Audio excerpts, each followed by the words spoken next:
আজকে রাতের ডিনারে ফ্রাইড রাইস রান্না করছি। কাজু কিশমিশটা একটু কড়াইতে নেড়ে নিচ্ছি।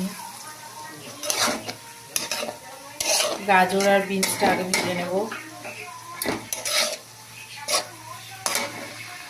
এখানে ভাতটা করে রেখেছি আগে, একটু ঝরঝরে হলে ভালো হয়।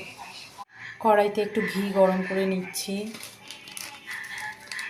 এর মধ্যে গোটা গরম মশলাটা দেবো।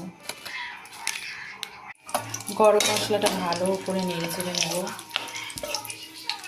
একটা ভালো গন্ধ বেরোবে। এটাও ভাজা ভাজা হয়ে গেছে। রাইস, ভেজিটেবলস, কিশমিশ, কাজু সব একবারে ভালো করে নেড়ে চেড়ে নিচ্ছি।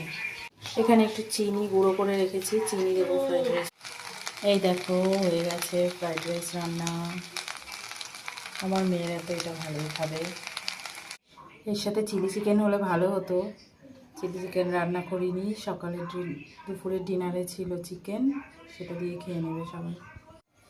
নিমন্ত্রণ রইল তোমাদেরও, চলে এসো।